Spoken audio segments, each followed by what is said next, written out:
time moving toward greater openness and democratization.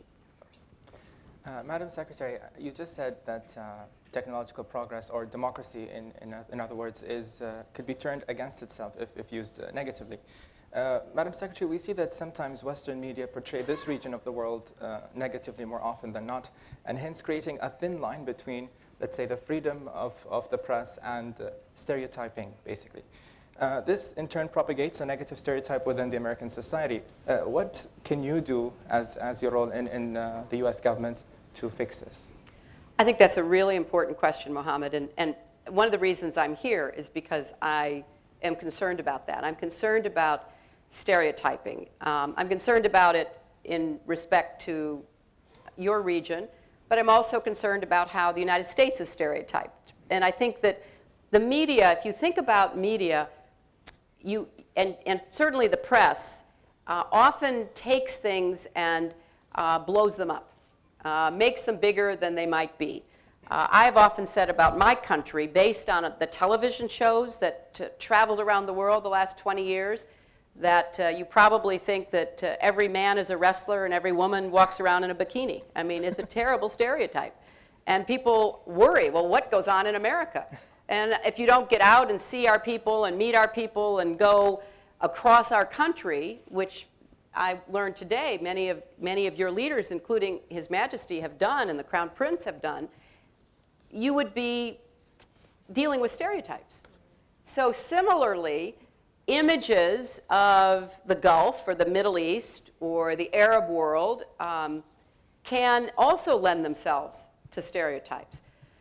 So what's to be done about that? Well, I think it's important for us to have a much broader array of media images and discussions and programs so that you get a much more comprehensive view of each other. I am a strong supporter of more exchange programs, and I was delighted to see so many hands go up of people who've been to New York. And I hope you go to other places in the United States, and I hope more Americans, and of course, Americans have come to Bahrain for many years. You have hosted the Fifth Fleet, so we've had thousands of sailors and their families, and that's one of the reasons why Bahrain is viewed so favorably in the United States, because people have personal experience. But that's not true with other parts of the region or the world. It is important that we all work harder to keep a more open mind.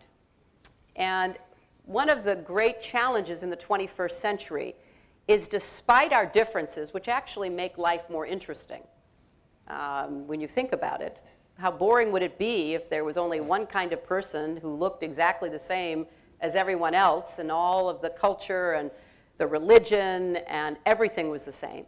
So we've been blessed. We've been blessed with this richness of human diversity. But we also, at the same time as we recognize and even celebrate that, have to keep searching for our common humanity. We have to be able to relate to and empathize with others. And that takes good upbringing. That takes parents and family members who teach you to be proud of yourself and proud of who you are and proud of where you came from, but also sympathetic to and understanding of the other. And I worry that in a fast-paced world like the ones that most of the young people exist in today, that's harder and harder. You know, you think about all of the social networking that goes on, and it's wonderful because you can stay in touch with so many people, but if you're only staying in touch with people who already believe what you believe, see the world that you see, understand as you understand, then we can actually become more isolated instead of more open. So it's a difficult moment in history because the opportunities are just limitless for greater understanding and cooperation. But there's also a sense that people, in the face of all this fast-paced change and this flood of information, may feel more comfortable just shrinking their world and not venturing beyond it except in superficial ways. So I'm hoping that one of the things we can do is more exchanges, more openness, more real connections so that people can appreciate each other better. I'd like to go back to a point that you made, Madam Secretary, about the freedom of expression and the press. We keep on debating whether there should be responsible freedom of expression, or should the freedom of expression be so extreme that anyone can say anything and publish anything they'd like to publish? Sometimes this could backfire at society. Do you believe in responsible freedom of expression or extreme freedom of expression? I believe in responsible freedom of expression. Now, I don't believe that should be used as an excuse of limiting legitimate freedom of expression. But it goes back to the example I gave. You know, the difference between a child on a playground being bullied and being able to run home and have his mother or father say, all right, here's how you deal with that, and having the bullying be known around the world is extreme. You know, just think about everyone in the world knowing you've been accused of something, whether it's true or not.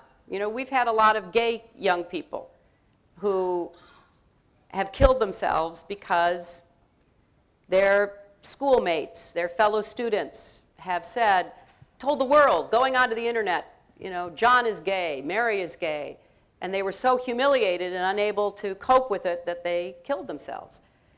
Well, so how do we deal with this? And that's why I think that the press itself has to have internal discipline about checking and being careful about what is published.